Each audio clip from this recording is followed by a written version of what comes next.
고독과의 대화 민병도. 어제도 오늘도 생각지도 못한 손님들이 화실로 찾아왔다.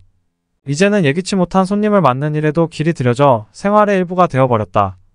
요즘 찾아오는 이들은 대개 눈 덮인 풍경을 만끽하며 마음의 여유를 찾고자 하는 화가들이거나 글 쓰는 사람들이다.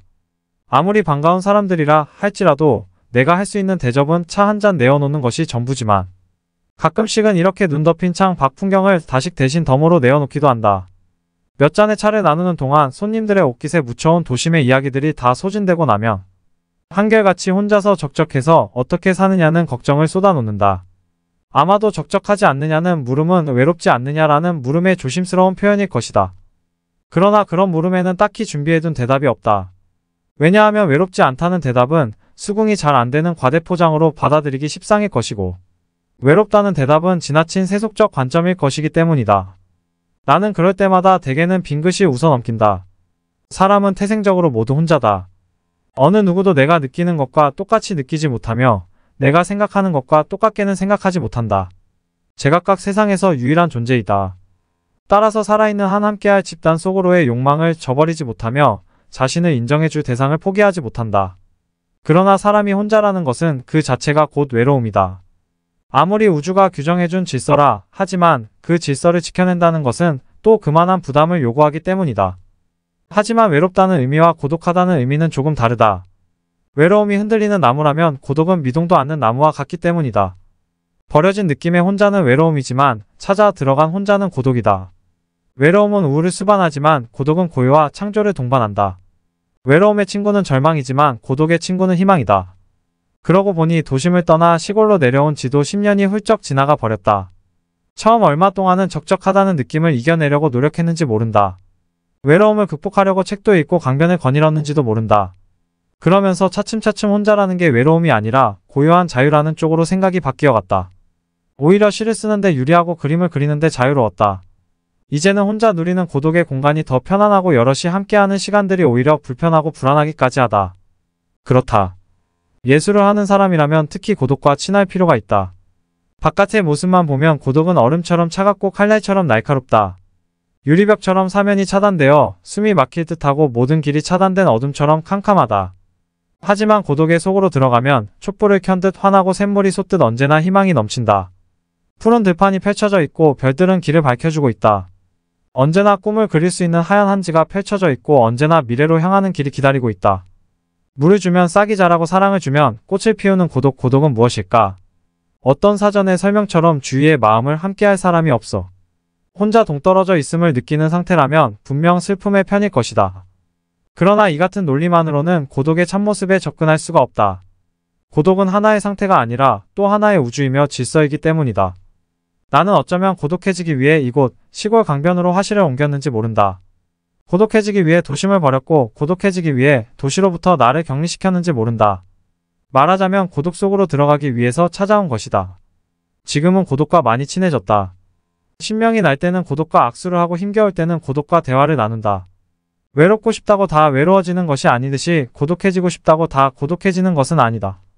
진정으로 고독 속으로 들어가고 싶으면 고독과도 대화를 나눠야 한다. 그러자면 먼저 고독의 마음을 읽어야 한다. 사정하고 설득하여 고독으로 들어가는 문을 열어야 한다.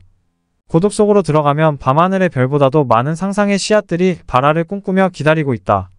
내가 어떤 말을 건네느냐에 따라서 새가 되고 풀잎이 되고 산이 되고 물소리가 된다. 길이 되고 불빛이 되어 환하게 나의 영혼을 비춰준다. 마침내 고독은 나의 친구이며 후원자이며 나 자신이다. 마이너스 꽃은 꽃을 버려서 열매를 얻는다 중에서 아름다운 노년의 삼박종 국교사 수필가. 나이가 든다는 것은 현재의 삶에 대한 조급함이나 당혹해하기보다는 아름다운 주름살을 만들기 위해서 보다 관심을 가져야 할 시기다.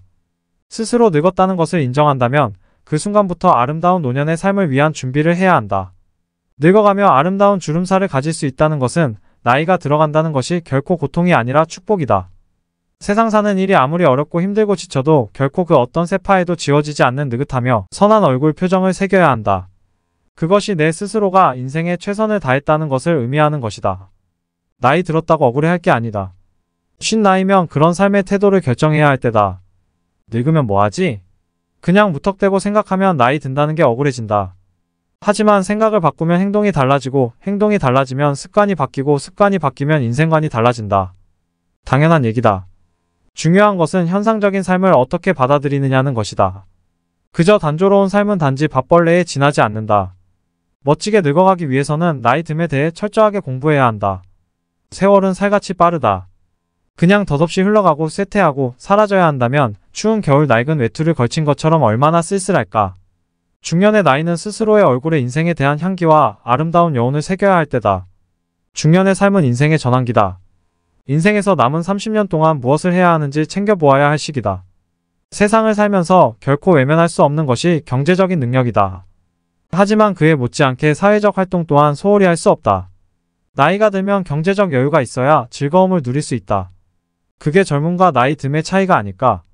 나이가 들면 여행을 떠나거나 취미생활을 하는데도 더 적은 즐거움을 얻기 위해 더 많은 비용을 지불해야 한다.